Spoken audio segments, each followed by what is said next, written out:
Hello friends, आज हम करेंगे the blue rebellion and after. ये चैप्टर नंबर 3 है, क्लास 8 हिस्ट्री एनसीईआरटी का।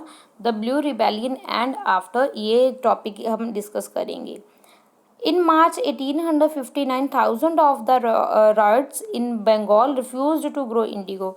1859 में हुआ क्या कि बंगाल में बहुत से जो रॉयट्स होते हैं वो इंडिगो उगाने के लिए मना कर देते हैं। एज द रिबेलियन स्प्रेड, जैसे जैसे रिबेलियन जो विद्रोह फैलता है, riots refuse to pay a rent to the planters, तो वो रेंट देने के लिए भी प्लांटर्स को मना कर देते हैं। एंड अटैक्ड इंडिगो फैक्ट्रीज, तो जो इंडिगो की फैक्ट्रीज होती हैं उनके ऊपर अटैक कर देते हैं।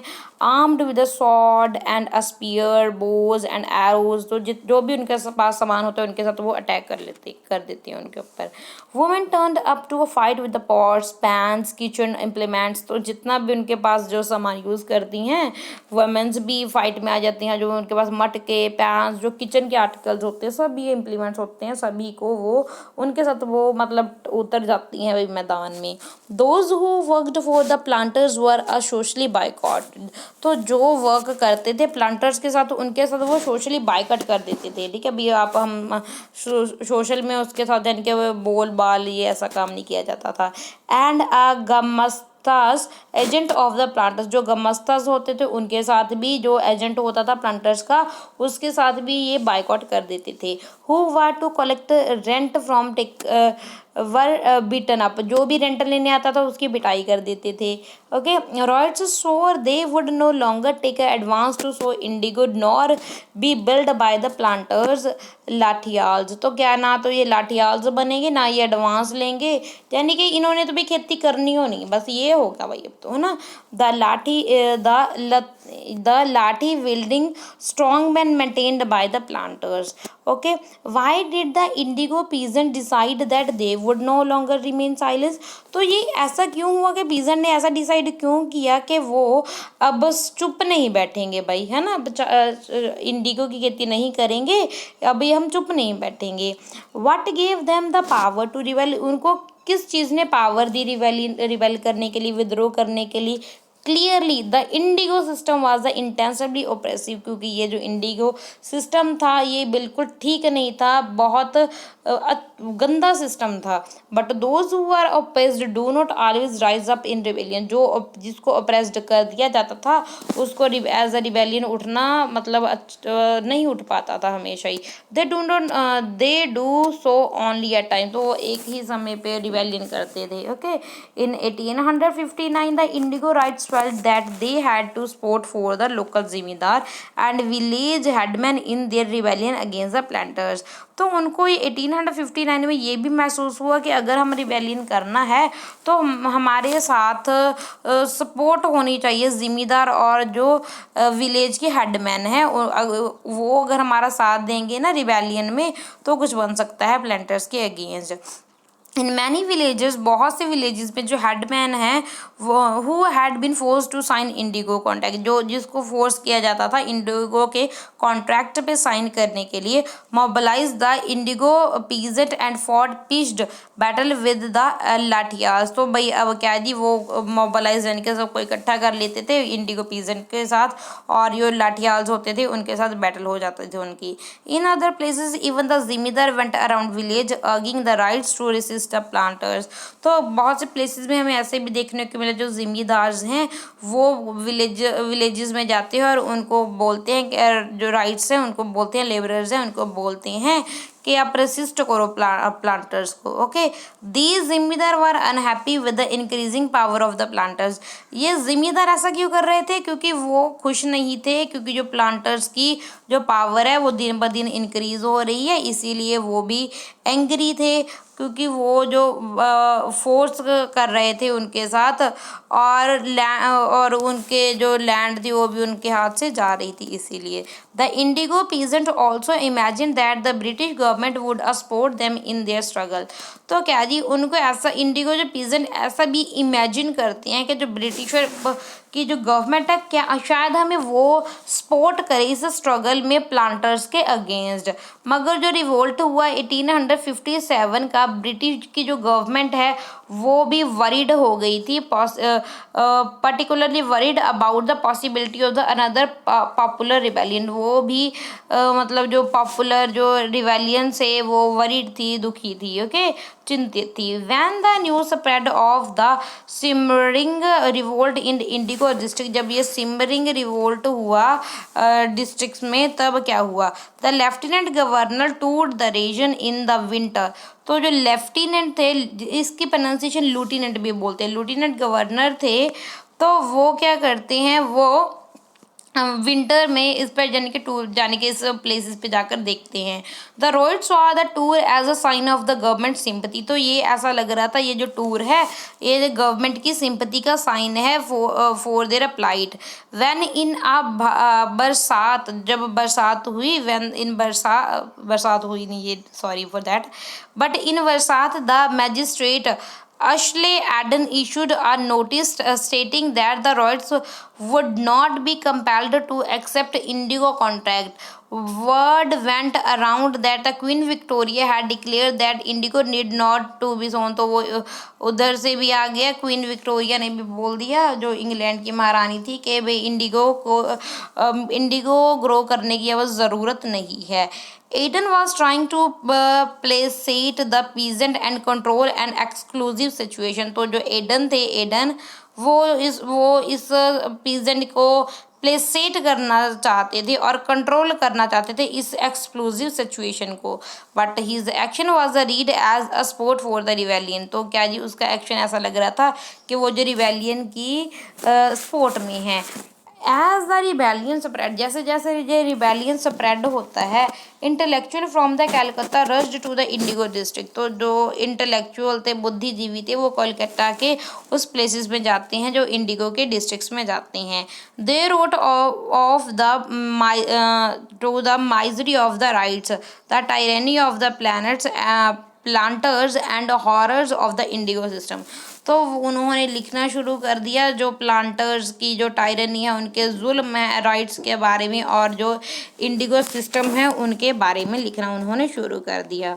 वरीड बाय द रिबेलियन, जो रिबेलियन के बारे में वरीड हो गई। The government brought in the military to protect the planters from assault. तो अब ये प्लांटर्स को बचाना चाहती है भाई गवर्नमेंट तो। And set up the indigo commission. तो इसके बाद उन्होंने इंडिगो कमीशन बुलाया to inquire into the system of indigo production, जिससे ये कमीशन क्या करेगी, जो इंडिगो की प्रोडक्शन है उसमें इंक्वायरी करेगी, ओके, इंक्वायरी की जाएगी। और the commission held the planter guilties. अगर जो कमीशन है वो प्लांटर्स को गिल्टी मानती है, and criticise them for the corrective method. तो ये जो मैथड वो गलती यूज़ कर रहे थे इंडिगो कल्टीवेशन के लिए, उनको भी वो क्रिटिसाइज करती है ये commission. It declares that the Indigo production was not a profitable for rights. तो ये कॉन्सिक्वेंस निकलता है कि ये जो इंडिगो की खेती है इसमें तो भाई राइट्स के लिए प्रॉफिटेबल नहीं है। The commission asked the ryots to fulfil their existing contract, but also told them that they could refuse to produce indigo in future. तो वो बोलते हैं जो अब आपका कॉन्ट्रैक्ट है आप उसको तो कंप्लीट करोगे, मगर फ्यूचर में आप इसको रिफ्यूज़ कर सकते हो कि आपने इसकी खेती नहीं करनी, आपने ये नहीं उगाने। तो ये देखो, ये सोर्स है, इसमें से आप देख सकते हो, दुख देख सकते हो भाई। I would rather beg than to sow indigo. तो एक होते हैं, ये होते हैं हज्जी मुल्ला होते हैं, उनसे पूछा जाता है कि आप अगर क्या आप चाहते हो, ये ट्यूसडे 5 जून 1860 को ये एक कमीशन के मेंबर के साथ उनकी बात हुई थी, तो वो उनकी क्वेश्चन सुनना अपने, वो क्या बोल रहे हैं, ये जो कमीशन के मेंबर थे V.S. सेटन करार, ये प्रेसिडेंट थे कमीशन के मेंबर, वो बोलते हैं, पूछते हैं हज्जी मुल्ला से, are you not willing to sow indigo, क्या आप अब भी इंडिगो उगाना चाहते हैं, एंड इफ़ नॉट, तो अगर नहीं तो आपके क्या फ्रेश टर्म्स हैं, कुछ इच्छा है आपकी फ्रेश टर्म अगर आप उगाओगे तो ये वो बोलती है I am not willing to sow, तो मैंने नहीं उगाना भाई, मैं उगाने के पक्ष में नहीं हूँ और ना ही मेरे को कोई न्यू टर्म्स सेटिस्फाई करेंगी। तो ये मिस्टर सेल बोलते हैं कहते would you not be willing to sow at a rupee a bundle, तो अगर आपको बहुत से पैसे दे तो फिर भी नहीं आप उगाओगे, तो कहते नो आई वुड नॉट, कहते मैं नहीं उगाऊंगा। Rather than sow indigo I will go to another country, तो मैं भाई किसी और देश में ही चला जाऊंगा, मगर मैंने तो भाई इंडिगो नहीं उगाना। I would rather beg than to sow indigo, मैं तो भीख मांग लूंगा इंडिगो उगाने से अच्छा ही है। यानी कि इतनी तंग किया हुआ था भाई प्लांटर्स ने उनको, ठीक है। After the revolt indigo production collapsed in Bengal, तो इस रिबेलियन के बाद हुआ क्या, बंगाल में ये जो इंडिगो का प्रोडक्शन वो बिल्कुल कोलैप्स्ड हो गया। Okay, but the planter now was shifted their operation to Bihar, तो अब भाई ये प्लांटर्स कहाँ पे टिकने वाले हैं, तो इन्होंने जो अपना ऑपरेशन शुरू कर दिया बिहार में। With the discovery of the synthetics dyes in the late 19th century their business was severely affected, तो इनका जो इस रिवेलियन के वजह से बहुत ज़्यादा जो इफेक्ट है बिजनेस पे बहुत पड़ा effect, but yet they manage to expand production, फिर भी ये मैनेज कर रहे थे कि कैसे प्रोडक्शन को एक्सपैंड किया जाए। When Mahatma Gandhi return from south Africa, जो जब महात्मा गांधी साउथ अफ्रीका से आते हैं, अ पीजेंट फ्रॉम बिहार, तो बिहार के एक peasant persuaded him to visit a Champaran, तो चंपारण उनको बुलाते हैं बिहार के एक peasant, and see the plight of the indigo cultivation, और उनको दिखाते हैं ये इंडिगो कल्टीवेशन के सारा सिस्टम। महात्मा गांधी विजिट, महात्मा गांधी 1917 में आते हैं, mark the beginning of the Champaran movement against the indigo planters, तो ये चंपारण मूवमेंट शुरू होती है जब महात्मा गांधी आते हैं यहाँ पे देखने के लिए 1917 में इंडिगो प्लांटर्स के खिलाफ। तो एल्सवेयर में भी हम इंडिगो के बारे में हम देखेंगे। Indigo making in West Indies में भी इंडिगो मेकिंग किया जाता है। In early 18th century a French missionary, जो फ्रेंच मिशनरी क्या होते हैं, मिशनरी होते हैं जो क्रिश्चियन धर्म को फैलाते हैं। Okay, Jean Baptiste Labat travelled to the Caribbean island, तो ये कहाँ पे जाते हैं, कैरिबियन आइलैंड की तरफ जाते हैं, and wrote extensively about this region, तो इस रीजन के बारे में बहुत कुछ लिखती हैं। Published is one of his book, वो अपनी बुक में पब्लिश करवाते हैं। और दिस इमेज, ये जो इमेज है ये शो कर रही है, shows all the stages of the indigo, जिसमें सभी स्टेजेस दिखाई गई हैं इंडिगो की production in the French slave plantation of this region. You can see the slave worker putting the indigo plant into the, तो ये देखो आप देख सकते हो कि कैसे वो पुट कर रहा है सेटल वेट में से, ठीक है, लेफ्ट साइड से, ठीक है, ये देखो पुट कर रहा है। और another worker is a churning the liquid with the mechanical churner, तो मैकेनिकल क्रचर के साथ, ये देखो मैकेनिकल क्रचर के साथ वो इन वेट में डाल रहा है। सेकंड फ्रॉम राइट से आप देख सकते हो, 2 workers are carrying the indigo pulp, तो ये 2 वर्कर्स हैं, ये देख रहे हो ये pulp, indigo pulp hang up in a bag to be dried, तो ये इसको हैंग अप कर रहे हैं सूखने के लिए इनको, ठीक है।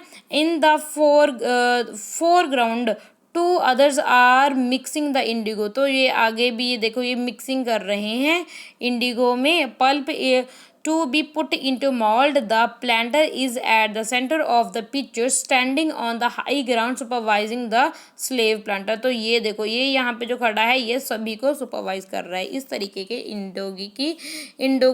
इंडिगो की खेती हुआ करती थी। ओके, तो ये जब मेकिंग इंडिगो इन अ कैरेबियन स्लेव प्लांटेशन, ये उसकी तस्वीर है। तो ये जो हमारा चैप्टर है कंप्लीट हो गया है, chapter number 3 of class 8th history ruling the country side, सारा कंप्लीट हो गया है हमारा chapter. Thank you and God bless you.